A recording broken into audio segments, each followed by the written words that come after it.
So the CEO of a fossil fuel company spoke up yesterday. How exciting. Basically saying that young people are hypocrites for not supporting fossil fuels because they still go off and buy cheap clothes from Shein and Temu. Well, anyway, who is this CEO? Well, this is Meg O'Neill. And what's she in charge of? Woodside. What the fuck is Woodside? Is it forestry?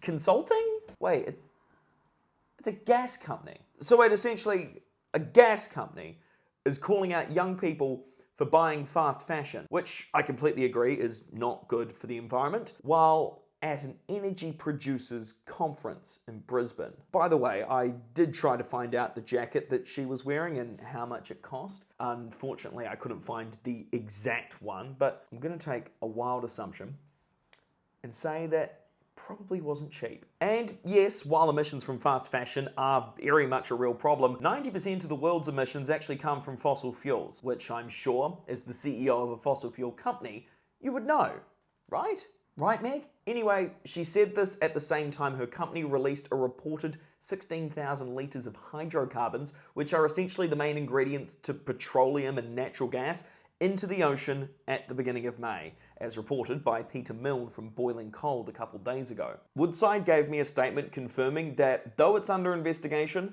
64,000 litres of what's believed to be water, produced water, which can contain chemicals and metals and extra salt, remnant aged hydrocarbon, and residual carbons were released into the ocean while they were cleaning out a flow line, adding that the risk to the marine environment is very low, with no anticipated impact to shorelines or sensitive marine habitats. To give you an idea, it's about the same amount of water as this swimming pool, this particular swimming pool here. The incident is alleged to have happened here off the coast of WA while this site was being decommissioned. And while all of this is going on, Woodside has received approval to expand one of the world's biggest gas projects in Western Australia, the Burrup Hub, which is an umbrella for a few projects, including this one, the Northwest Shelf, which has been running since the 80s. Now, Woodside wants to extend the life of this project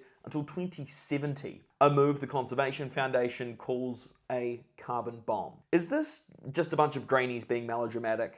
Well, actually, from the look of it, no. The Western Australian Environmental Protection Authority's approval document calculated that there would be approximately 80.19 million tonnes every year to 2070 of CO2 emissions. The Australia Institute reckons that the emissions from the planned expansion of WA's gas exports are up to 15 billion tonnes over the lifetime of the projects, which is the equivalent to 33 years of Australia's entire emissions. So to give you an idea, here's the yearly emissions from Australia's coal plants compared to what would come from this expansion. Now, most of this gas will be exported, but just because it's not being burned by Australia doesn't mean that it's not contributing to net emissions and therefore climate change. Rod Campbell, who is the research director at the Australia Institute, made a point that I think even people who don't actually, get around environmental stuff can get behind. He said that these sorts of climate throttling choices mean that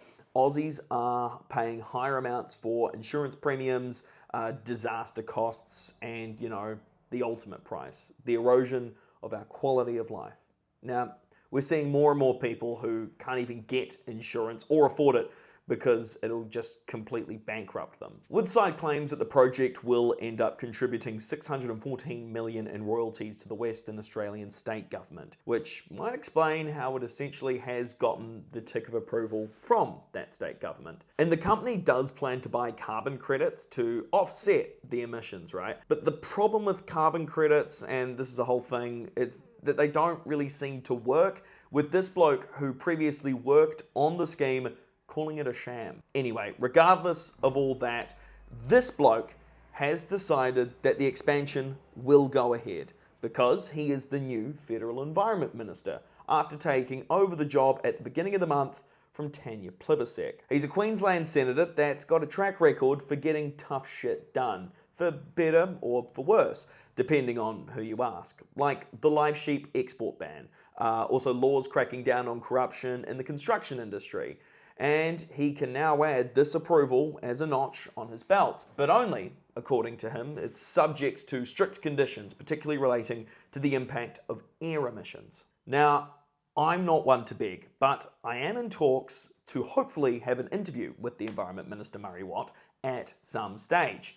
And the better this video does, and is liked and shared, you get the idea, the more he'll be inclined to have this interview. But of course, how does his boss justify the move? I mean, Albanese says that renewables cannot work without being backed by gas, which he did say throughout the campaign. So this hasn't really come out of nowhere, even though, according to the Australian Financial Review, it doesn't look like this expansion will contribute that much to the domestic market. Now, I know that this video is getting long, but there is one more thing that needs to be mentioned. These really significant Indigenous artworks that are getting affected by the project. So much so that this archaeology professor has alleged that the Western Australian government has obscured the scientific findings of a report revealing the damages to the artwork by watering down the findings inside the report's executive summary, which is like the main part that most people read